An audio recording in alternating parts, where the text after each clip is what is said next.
Good morning.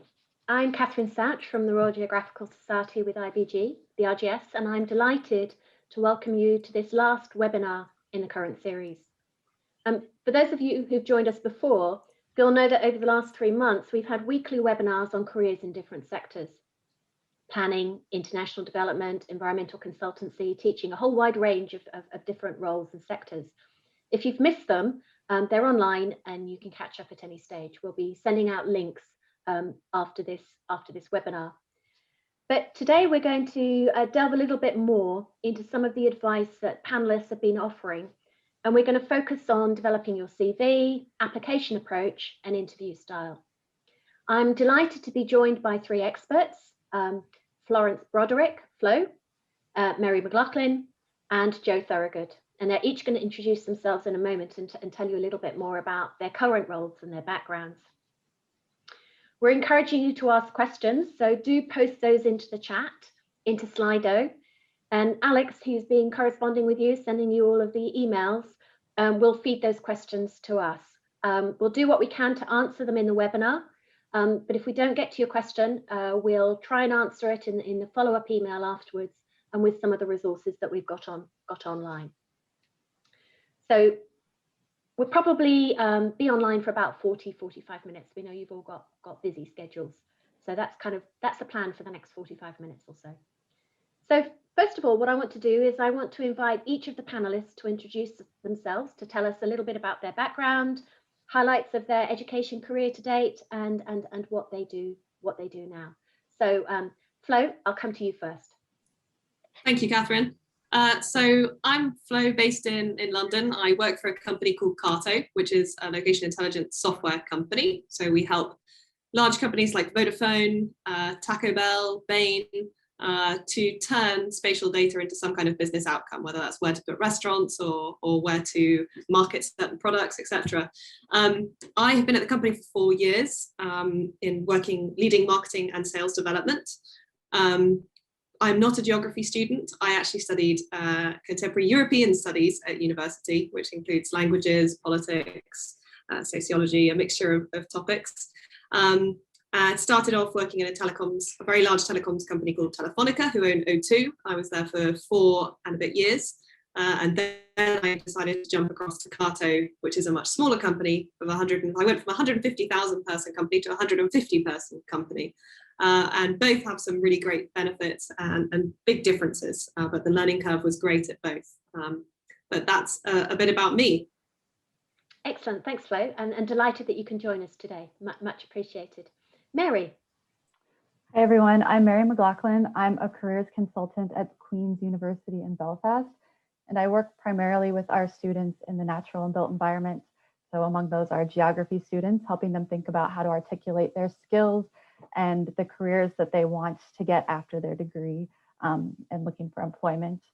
Prior to working at Queen's, I worked as a careers consultant at The Ohio State University in Columbus, Ohio. I'm from the US originally, but I'm a dual citizen. So decided to explore over in the UK by coming to Queen's. My background, my career path hasn't been direct, it's been sort of meandering. I actually have a geography degree from as an undergrad and an environmental studies master's degree. And then I took some time to do a volunteer program called the United States Peace Corps, where I worked as an environmental officer in Tanzania and East Africa. And a lot of the work I did there was with students in the secondary schools. And through that, I got to do some mentoring with the students and really enjoyed that aspect, not just working with them on environmental programs, but also helping them think about what they wanted to do after they finished school. So that's kind of what brought me into higher education and then the careers part of things after I finished that. Fascinating. Thank you, Mary. And Joe. Hi, everyone. I'm Joe. I have probably been kind of studying geography for a long time now, about 15 years. I kind of took it at GCSE and then just kept going up until November of last year. So I had done an undergraduate degree in geography, a master's degree, PhD, and then taught at Coventry University for a couple of years as a lecturer. And then, in November, I moved into a different sector. So I now work in further education, teaching data science to apprentices.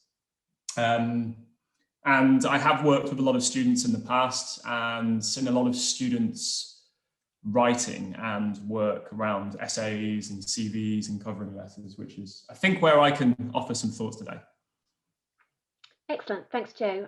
Thanks too for joining us, and we'll be pointing to some of those resources as well. Your remarkable site, as in the follow-up afterwards. So that's great.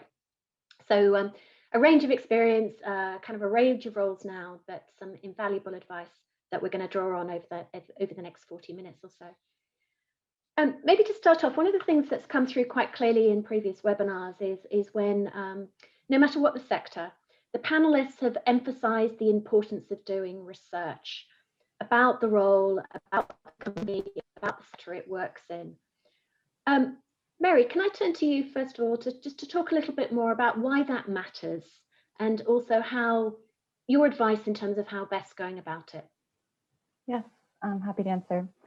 So doing research about different roles, especially a role that you're applying to, can really help you to better understand the role, and not just how you might be able to add value to the company, but how you might fit in with the company. Is it a good fit for you? So spending time researching the role, the company themselves, the industry is all a really important part of that. When you're going to an interview for a job, the company is, when they're hiring someone, they're investing in that person. So they want someone who's really passionate about the company themselves, the organization, the industry. So doing the research really can help you come across as passionate about their company and their industry. So I usually suggest starting with the job description itself, reading through the job posting, looking at the specific skills that they're asking for in that description, and then referring back to your CV and your experiences and thinking about where your experiences line up with what skills they're looking for in the job description, and really pointing to specific examples of things that you've done that display those skills. So avoid being general and really try to give specifics when you're sharing. Also reviewing the company website and LinkedIn, again, to see what is that company doing that appeals to you. If you're sharing that there's something that they're doing that really is of interest to you, that shows that you've done research and you've thought about how you're a good fit and how that company will fit in with you, but then how you can fit in with them.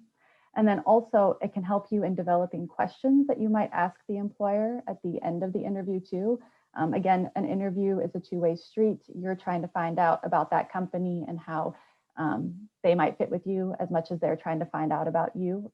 So make sure that in doing the research, you're thinking about questions that you can ask them as well.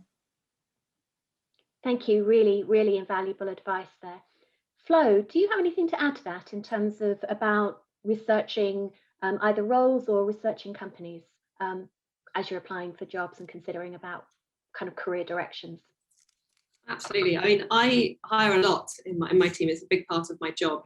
So it is a team of about 25 people, both salespeople and marketeers, quite technical marketeers, product marketing roles, content marketing roles.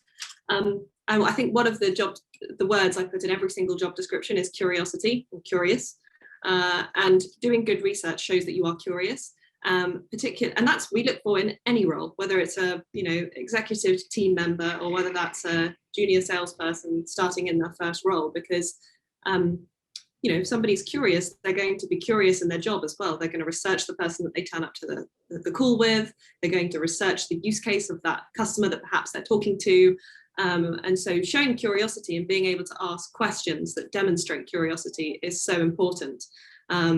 And as Mary said, there's just so much information out there, and that might be researching the company, but also the person that's going to interview you. So if you turn up to an interview with me and you've taken the time to look at my LinkedIn and maybe comment on the fact that I love cricket, or that I'm really into ottolenghi cooking, or whatever it might be, you can immediately build rapport. So I think it's a really important part of the process on the company and also the individual who's going to interview you. Excellent advice, and I really like that. I really like that. Using the term curious and curiosity. Joe, anything you'd like to add on this in terms of obviously, for a lot of students, they're developing their research skills over the course of their degree, and this is about using those skills in a different way, isn't it?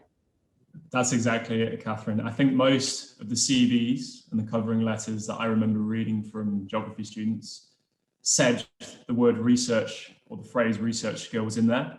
And the evidence for that often took the form of dissertation research, you know, whether that was an experiment in a lab or your kind of qualitative ethnographic research. And Flo, I don't know if you would be really interested in, you know, a student who's able to do an experiment in a lab as research, but I think it's that kind of applied research, you know, the academic research is useful, but how can you use that in the real world? And kind of as I think Flo and kind of Mary have both alluded to, being able to learn more about the company, learn about the people on the panel. And I would be interested to hear what Flo and Mary say about this, but I certainly would ask, if I would got to the interview stage, I would want to know who was interviewing me so I could do all of those things that Flo mentioned. I wouldn't consider that a rude thing to do.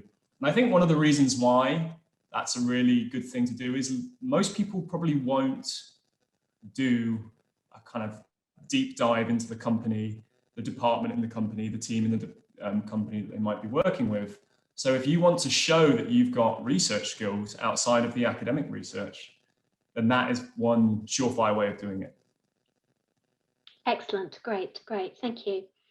So we've talked about kind of research, and I love that idea of kind of just demonstrating your curiosity. Another thing that's come through very clearly in a lot of the webinars is about networking and also about mentoring.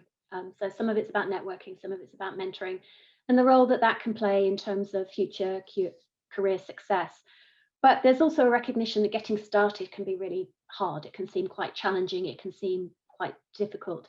Flo, can you share with us any kind of top tips or advice around networking and some of the things people who are just starting out, some of the things that people could be thinking about in terms of what they could do to build those networks, to network, even maybe to get a mentor at some stage?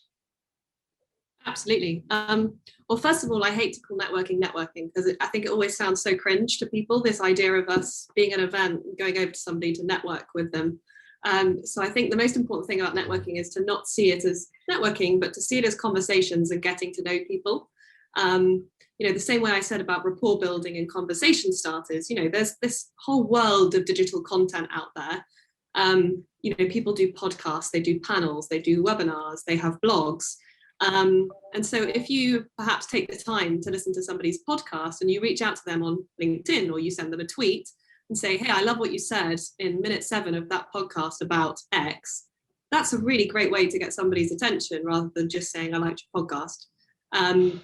And people appreciate it. And very senior people with very busy lives do receive warmly cold outreach. I mean, I can tell you many times our CEO, who's a very busy guy, he's an investor, if somebody will reach out about a junior role in our organization, that they wrote a really good email to him because they found his email online, or there's all sorts of email guessing software out there that you can use, might not be GDPR compliant.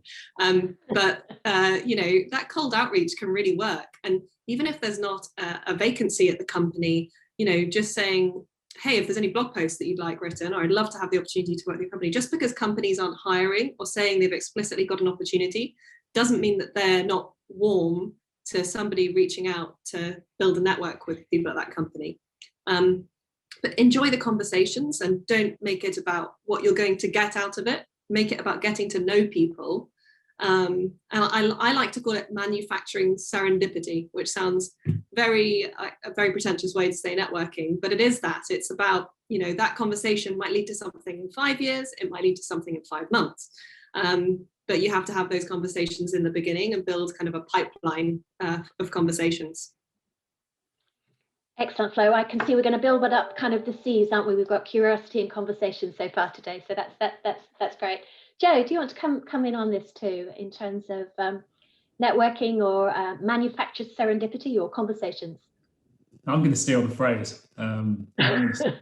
Manufactured serendipity. No, I'm going to echo that point. And I think maybe Mary can follow up with this. Because I came across a concept when I lived in the States for a little bit called the informational email or the informational interview. And I'd never heard of it before. And apparently it was this method of basically what Flo's just described. You email somebody at a firm with no other purpose than saying, hey, I'm curious about what you do. And at no point do you make it clear that you're hankering for employment or anything like that. It's a very gentle way of introducing yourself.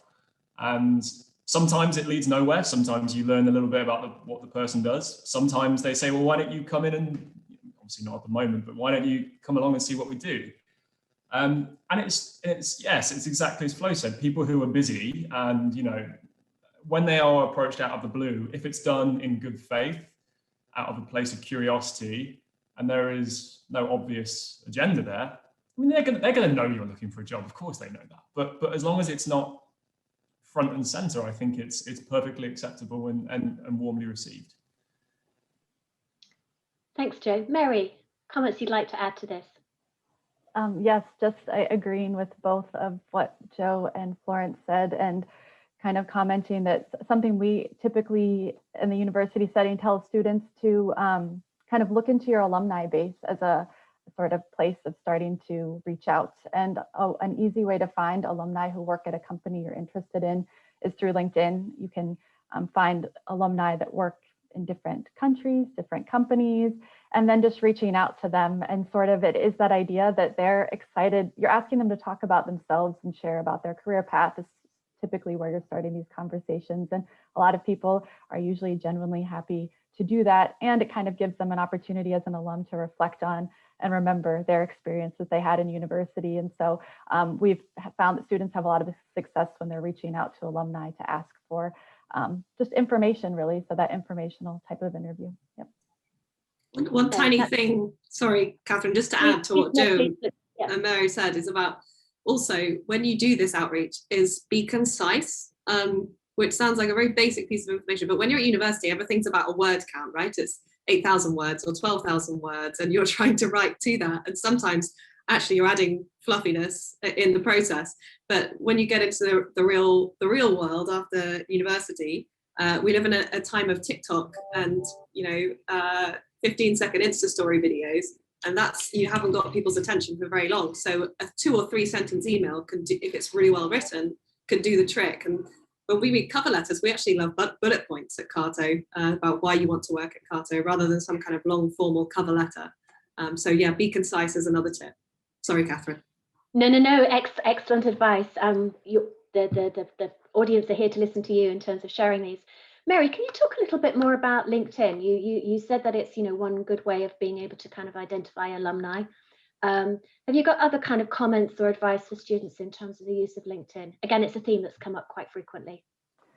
Yeah, also just following companies that you're interested in. It's a great way to see if any positions pop up within their companies, but to stay in the know about what's going on with their industry, which is also really helpful. Then using it to follow the companies, follow people, follow alumni.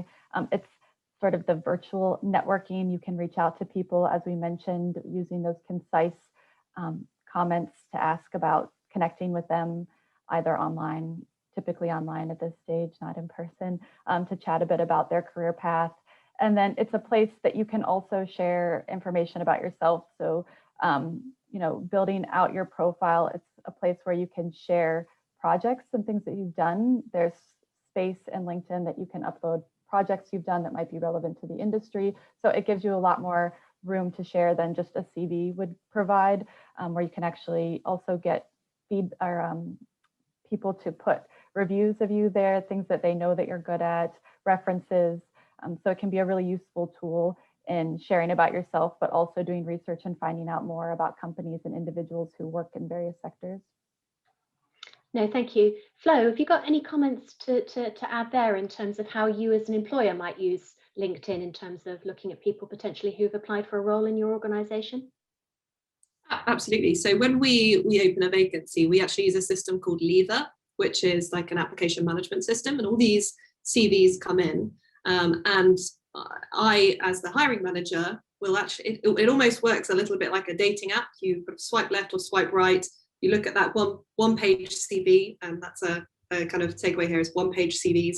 People don't generally have time to look at something beyond that. They want concise achievements on that CV. But very often I will actually click through when it's an interesting candidate to the LinkedIn, because I think there's more information. Like Mary said, there's endorsements, there's endorsed skills, for example. And it's also a very easy way to click through and see about the companies or volunteering things that they did and see more information about those organizations. But I would say just don't be humble. I think sometimes we have a tendency to kind of downplay some of our achievements. So the 5% of people that will really tell the story well, perhaps are better positioned. So don't be humble. You are the product, and you should tell the story of your product, and try and use numbers as much as possible. Even if that's that you were president of the Geography Society at university and you increased membership by 120% in 2 years, that's great, because it shows that you're an impact-driven person and you understand metrics and you understand why those numbers matter. So whether it's LinkedIn or CV, really put those numbers out there, because we like to see that way of thinking in applicants. Thank you very much. So Jo, picking up some of those themes and talking a little bit about preparing a CV, and we can see some questions starting to come in on CVs as well. Writing covering letters, these need good communication skills, but in different ways. Do you want to offer some thoughts, Jo, in terms of kind of advice you'd give in terms of CVs, covering letters, communication? We've heard some comments already about being kind of concise, being kind of quantitative, or providing evidence if you can substantiate claims. Other comments you'd like to add on this, particularly about kind of CVs, covering letters? Yeah, I think this is probably where I can offer some value.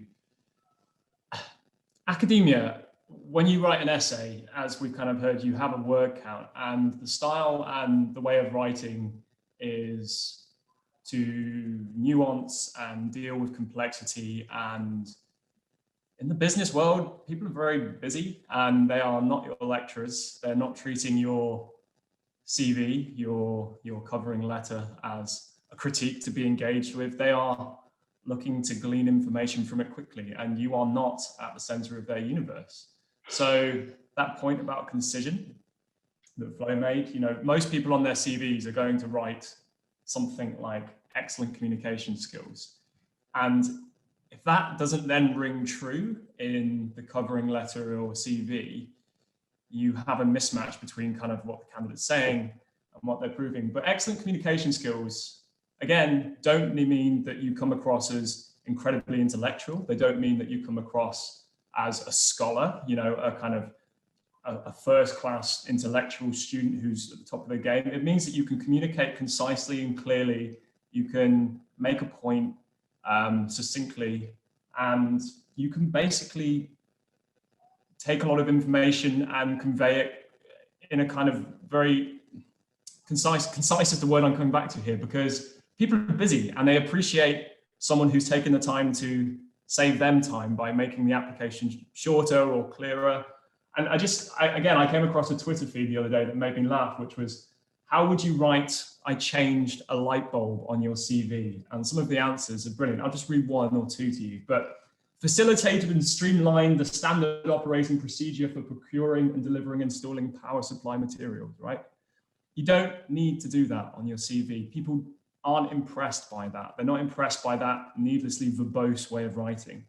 So simple, concision, allow your kind of skills, your achievements to present themselves. And as Flo said, make them stand out, make them the things that you talk about, but do it in a way that respects the reader, who's probably a very busy hiring and firing manager, respects their time. Mary, I'm sure you give lots of students advice on this particular topic. Things that you'd like to add? Yeah, the biggest tip I can give here is really tailoring your CV to the position you're applying for. So I mentioned in the research side, really looking through that job posting and picking out what are the key skills that they're looking for, and how am I showing in my CV that I'm the best fit for this particular role. So it's looking at your experiences, and many students have maybe part-time jobs. And when I'm reviewing the CV, they'll talk about stock shelves, managed till, and just sort of listing the responsibilities.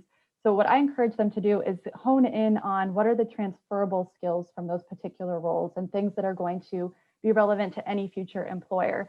Many times it's communication skills, it's customer service skills. So those are the things that you want to talk about from those experiences. And likely they're going to be relevant to any job. But then also looking at maybe there's technical skills they're asking for in the job description. Make sure that you're including those types of things.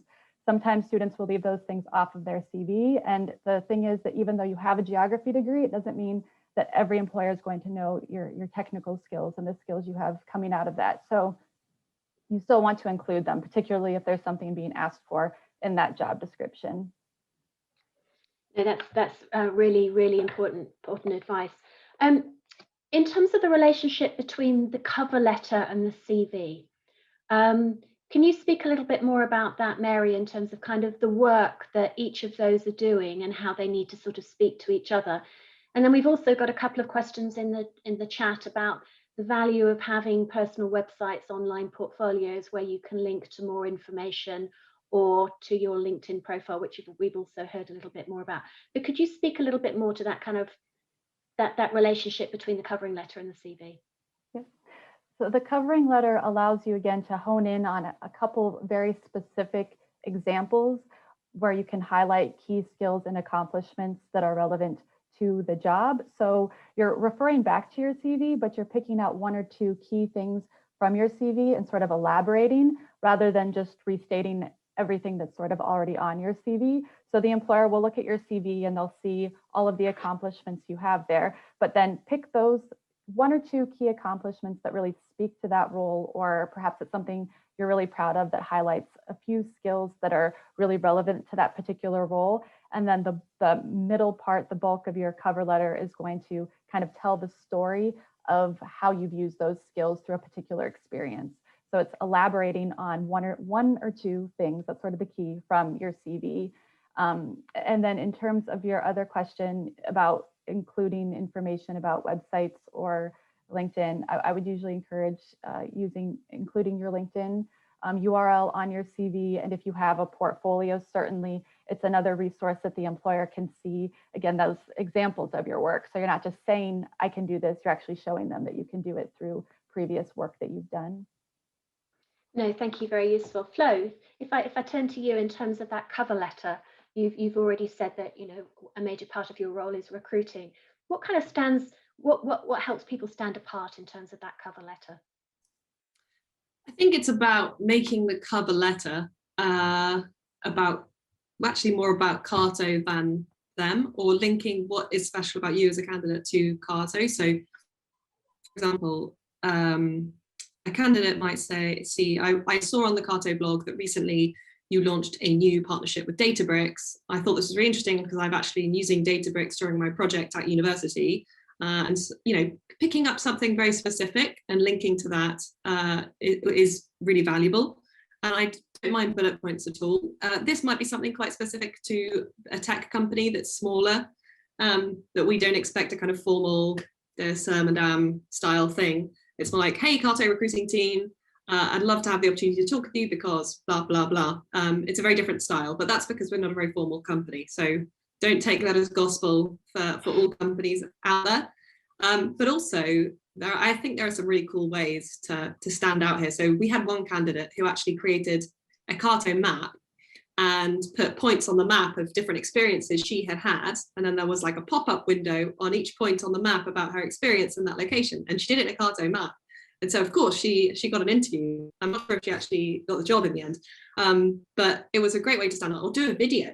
You know, people, it doesn't have to be text on a piece of paper anymore. It could be a video or a TikTok, or, you know, use your imagination. People love to see something different, and it can really help you to stand out. Yeah, no, I saw a lovely example the other day. I'm not suggesting people go away and do this. It was a geology student who'd done their CV as a stratigraphic column. And it was just a creative way of presenting information that kind of straight away, you know, you kind of turned your head, and it was bringing their kind of personality into that. But again, we're kind of looping back to a certain extent, back to that first question about research, isn't it? You're using that research to make those connections and to make the case that it's you that's, you know, really appropriate for that particular role. Another area that we've heard quite a lot about, and at the top of quite a few employers' lists that we've heard about, is about previous experience. And this kind of chicken and egg situation for people kind of starting out who are looking for experience, don't have experience, so therefore can't get experience. But obviously there's lots of different ways of getting experience. We've talked a little bit about through the course of the degree, but part-time work, internships, projects, volunteering, there's kind of a plethora of things here. Mary, do you want to talk a little bit about the kind of the advice that you give to students about building and developing those experiences? And then Flo and Joe, I'll turn to you in terms of your own reflections on this as well. Yeah, so as you mentioned, there's lots of different ways to get experience through volunteering, internships, placements, part-time jobs. So as I was saying about CVs, it's thinking through, even if it's a part-time job, there's something relevant, some relevant skill you're gaining through that experience. So how do you articulate that to a future employer? So many times in those types of experiences, it's things like communication skills, as I mentioned before. But then also, as you're doing research and thinking about your career pathway, maybe looking at job descriptions of various types of roles that interest you, or as you're having these informational interviews with people who have been working in the fields that you're interested in, learning about what did they do to get to where they are and what types of skills were sort of necessary in helping them get to that position, and then looking at ways that perhaps you can develop some of those skills either through your part-time job, through maybe a student society. There's lots of things that you can be creative with within your student societies, within an internship, or even a volunteer position. So using those opportunities as ways to build skills that are relevant to the industry that you are interested in. And it'll also build your network, which in turn can help you to learn about further opportunities. But really taking advantage of the volunteering, part-time jobs, all those things that you can be involved in as a student, the student societies that will allow you to build up skills, but also use it as a way to explore and learn more about the different fields. For example, internships, it's a short-term position that allows you to explore more about that given industry, that company, to see, again, is this a good fit for me? Do I like this place? Do I want to work here? Is this the type of job that I want? So it's as much as building skills as it can be learning about yourself, even through volunteering. I explained in my career pathway, it was not linear, it was sort of meandering, and you find out through trying different things out what you're good at and what you actually like. And so you might end up in a career that you never even suspected you might try. So it's not only just building skills, but sort of testing the waters and different things too. No, thank you. Flo, what advice might you have to, or reflections might you have on this kind of question about experience and building that experience? Yeah, I think one very good approach is to kind of lend a hand in smaller companies that have, startups, for example, have very limited resources, are doing lots of things, and it might be something really simple that they need help with, like we need to resize a load of images because we're doing a massive SEO optimization of our website. And typically small companies put a lot of that on freelancing websites now, like Fiverr. I think it's Fiverr. And you can actually just pick up paid work on there, and it might be a great way to open conversations with smaller companies, and then they say, well, this person did a great job on that, let's give them an internship or some work experience or whatever it might be. But also something I personally look for on CVs, and this might be something quite specific to me, but I really like to see this kind of fighter attitude. So don't think that it needs to be a corporate brand or a formal business. Like I think it's brilliant if you spent your summer holidays working in retail, because you probably dealt with very irrational customers and are therefore going to be great at objection handling. So don't think that it needs to be all the shiny brands all the time in terms of experience. Actually, there are great stories to tell from non-shiny things. And it tells a lot about the kind of person that you are. But yeah, don't be afraid to ask questions. I can see somebody actually asked the question about what's a good way to find smaller companies. One of those freelancing websites. Another one is workinstartups.com is quite a good one. I mean, LinkedIn is obviously the obvious one, but actually startups tend to use some of the smaller platforms, or like a Glassdoor or the Angel List, Crunchbase also have job listings for if that's the kind of company that you want to go for. And I do think it's a great place to start your career, because you will inevitably be thrown in the deep end in a startup, that's for sure. That's incredibly helpful. And sorry, the reason I'm turning my head is I'm scratching all of those names down so that we can follow up afterwards. So thanks for picking up that question. Joe, comments you'd like to add on this? Yeah. So on the question of experience, the kind of formal routes to work-placing experience for students, placements, internships, obviously are not as plentiful as they used to be. And this is where I think experience of another kind can be really useful. So to take a company like Carto, and Flo, correct me if I'm wrong here, but presumably an applicant who has demonstrated familiarity either with your product, has used your product, is aware of different companies out there using them, has familiar with geospatial kind of software, is going to look more attractive. So in this instance, you can start to develop an online presence, a portfolio, a website, where perhaps you are mapping your training for a marathon, your running routes, and you're analyzing how you increased and you ran. Again, not necessarily a corporate application of mapping, but something that shows your familiarity, your understanding of the tools of the trade, of the value of what it is that somebody like Carto does. And I think that's where your own kind of personal portfolio of projects that you're interested in can speak volumes about you, in lieu of this kind of formal workplace experience you might get from a placement or an internship. So I would absolutely encourage people to have an online presence, LinkedIn, but also a website. You don't need to pay for it. It doesn't need to be a big shiny thing, but just something says, here's a bit more about me and what I can do, would be really useful. Another way to kind of get more experiences interesting to employers. So thank you, Joe, and kind of picking that up on that question, and obviously most of the people attending today, not everybody is a geography undergraduate, and at the Royal Geographical Society we're obviously focused on and concerned with geography. Can you talk a little bit more about sort of the value added of being a geographer coming into the workplace to potential employers? And then also maybe, kind of putting that with the last set of ideas that you were talking about in terms of creating that online presence, the kind of opportunities and the things that students could be seizing upon through their careers to kind of make explicit that value added of being a geographer. Would you like me to start with that one? Sorry, Joe, apologise, Joe. Yes, Joe. Yeah, I thought quite hard about this question, because as someone who's studied and worked and researched geography for a long time, I have wrestled with this kind of what is geography question. And I thought I knew when I got to university, and then I was quickly told, no, you've got no idea what geography is. It's this, this, and this. So I kept learning, and the more I learned, the less convinced I became that I knew what geography was. And I think sometimes we actually get this wrong as a discipline. I think sometimes we worry when we hear, oh, geography's maps and colouring in, as if that's a bad thing. I think it's actually a really good starting place, because if you think about maps, people like maps, they're very useful. They're an unbelievably great way of conveying information. You can create firms like Carto that service that very, very important need to have maps. Colouring in is the defining of boundaries and where certain things start and stop. And when it comes to the question, what does a geography degree bring? We sometimes we talk about transferable skills and all these things, but history students can talk about those too, and so can sociology students. What geography gives you is a focus on space and why this thing happens here and not over there, and why that thing's similar to this thing here and why they're different.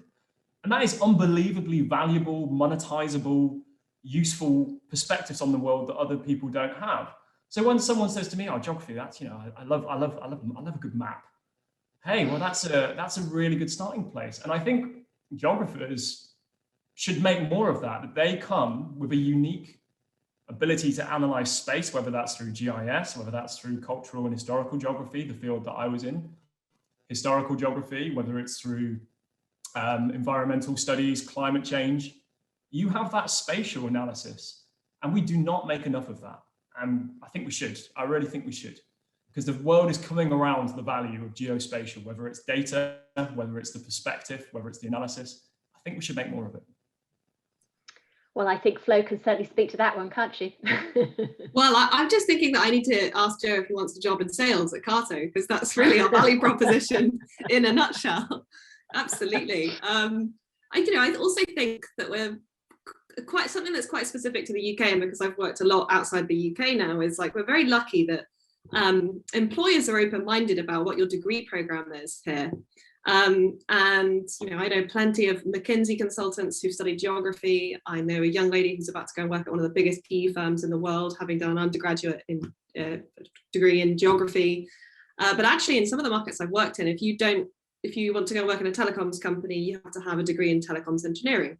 Or if you want to go be a consultant, you need to have studied economics or an engineering degree, which I think is a terrible approach, because how at 18 years old do you know what you want to do the rest of your life? And I agree with Joe that actually geography is great because you have that diversity of both human geography and physical geography. And the human geography side of things is at times very close to economics, which is so very relevant because it's about analysis. And every single business problem or public sector problem is typically linked to where, and there's been no better demonstration of that than the past year. How many times have we seen maps in the news in the past year? And how many times have we judged maps because they've been wrong and shown cases in the wrong way, or shown, I've seen so much Twitter banter about maps this year. So it felt like a hot year for maps, and it feels like a hot time for geography as a result. And pretty much the exact same thing Joe just said is the evangelism, the speech of our founder when he talks to a big company like, we were talking to an electric vehicles company the other day, and he was talking about the importance of not just where, but why things happen in that location. And if you look at people buying electric vehicles, you know that it's typically actually most of the electric vehicle purchasers are male, and they live in certain areas of a city. And as soon as people start to have more electric vehicles bought around them in their neighborhood, then there's an even greater propensity to buy an electric vehicle, because then more chargers are installed, etc. It's a very modern day problem, and it's a geographical problem, and so many of them are nowadays. So I love Joe's pitch, and I'm sending him a job offer after this. Okay, Mary, do you want to do your pitch to go and work with Cato? I don't know if I can do as good of one as Joe. That was good. Yeah, just echoing what both Florence and Joe said. The nice thing about geography is that it has that human geography and physical geography that allows students to get both the science and the human side of things, and looking at the interaction of people and places and how important that is in all decisions that are made on the business front. And really, as was mentioned, that spatial knowledge, the analytical and technical skills that are gained from your degree, in addition to those soft transferable types of skills that really make a geography student valuable in any sort of work setting, and that your skills can be applied across a wide range of types of careers. Excellent. No, thank you very much. And obviously an encouragement, picking up on the themes from the earlier questions, is to demonstrate that with whatever form, in terms of your online profile, a blog, LinkedIn, whatever it is. There are some quite specific questions that have come through. So if we maybe sort of pick off a few of these quite quickly, and some of them might be yes, no type answers to them. Should you include a professional photograph in a CV? Yes, no. Joe? No. Flo?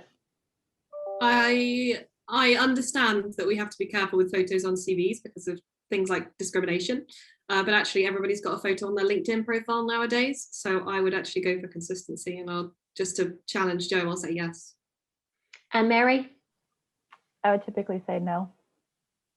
Excellent, thank you. There's a question here about, and this has come up a few times actually, as part of the research, figuring out whether a company are, inverted commas, good or ethical. Where are the sorts of places that you can have a look to get a bit of a sense of a company in this particular realm? Flo, have you got any advice on this? That's a tricky one, because there are lots of companies who make massive claims about ethical topics, whether that's diversity and inclusion, whether that's climate change, and actually being able to kind of cut through the marketing spiel and understand whether they're an ethical company, as it is at times challenging. So read up, and if I think you have to get a good mixture of both the website of the company, but also what the different news and media outlets out there are saying. And a good way to understand about the company, culturally, is to read Glassdoor reviews on the company. Although sometimes that is a little bit like TripAdvisor, in that people always say about a bad restaurant when they had a bad experience, but don't necessarily share the good one. So also take them with a pinch of salt. Okay, really helpful. There was a question a little bit earlier on about, do any of you have any experience as employers in terms of using applicant tracking systems to auto-filter CVs? Any of you had any experience of that, and therefore some techniques or hints in terms of dealing with those issues? Flo, do you ever use those kind of systems? We don't, because we don't have the kind of volume of applications that somebody like a John Lewis or a Marks and Spencer's grad scheme might have. But I do know from friends who've done masters and done kind of very specific CV training that there are things about language, avoiding certain types of language or more language to show impact. And I'm pretty sure there'll be some good blog posts online about what kind of language to use to get through those application tracking systems. But I guess that numbers are probably a good thing to get through the systems. As in, if you show numerical impact, that's probably marked well. But yeah, not more to say on that one. No, I think you're right to kind of go back to some of the comments that you and Joe both made earlier in the webinar in terms of evidence-based statements rather than saying you're an excellent communicator where there's evidence there. And I would just add from the US anyway, which I imagine the applicant tracking systems are probably fairly similar here, that kind of, again, following some of the language in the job description too, like if they're asking you, do you have this very specific skill, to state that you have it, even if it seems obvious, because it picks up sometimes on those types of words. And sometimes formatting can be an issue, I understand, with applicant tracking systems. So when those types of systems are used, using a very basic type of CV that is probably just black and white, using bullet points, not lots of flowery text or pictures or anything, that sometimes those can throw the system off. Thank you. Really, really, really helpful there. I'm conscious of time. We're sort of coming towards the end of our kind of allocated period, and I'm also conscious that those who are attending have got lots of demands on their time too. So just before we draw this to a close, I want to go back around the panel. Joe, I'll come to you first, then Mary, then Flo, to kind of share your top piece of advice. You may want to kind of reiterate something you've already said, or there may be something we haven't talked about today that you think we should kind of draw out. So what kind of piece of advice would you give for someone who's starting this process now? Joe. Thanks, Catherine. Yeah, I mean, you pinched my example earlier of the student. Her name is Neve Johnson, and she's got a geochronostratigraphy of her CV. She's a geology student, right? And I looked at it up to date. She has since been offered a job for putting her CV in the format of a kind of geological time period. Now, not all of us are going to do that. Not all of us are going to have that brilliant idea, but I still believe on CVs and covering letters, you can stand out in subtler ways, which is by being concise, it's by being targeted, it's by being succinct, and it's by evidencing the things that you've said, whether that's good communication skills through actually communicating well, whether it's through those research skills of actually understanding the company, like Flo said, is so important. And it's through presenting yourself confident and sort of as you should. You are going to be a graduate of a UK university, and that is no small achievement. So a quiet kind of presentation of yourself confidently, done well, written well, can go a long way, because not everybody is going to do that. Excellent. Thank you very much. Mary. I would say, just kind of reiterating that experience piece of staying involved as much as possible and trying out different experiences. I know that right now, working with many students, they're finding it tricky to get perhaps experiences that might have been easier to get a year ago when we weren't, well, more than a year ago now, when we weren't in lockdowns. But many of your universities will have virtual volunteering experiences that they can connect you with. A lot of organizations are offering those types of experiences. As the others have said, a lot of small firms, there may be opportunities to help them, and it's doing things that can be done virtually. Some of it's doing online free classes about how to learn about databases maybe, or just practicing building a website, things that can help you build a skill, stay involved, and learn more about yourself while you're also building up your CV. Thank you. Thank you very much. And Flo. Number one, if you don't ask, you don't get. Number two, embrace rejection. If you take a rejection gracefully and say to the recruiter or whoever it was you were speaking to, I really appreciated this experience, you come off way better than if you get bitter about it. And I know that's really easy for me to say, because you're probably going to get a lot of rejections, but just celebrate them, open a beer, glass of wine, celebrate that rejection, because sometimes it's meant to happen and it's for a reason.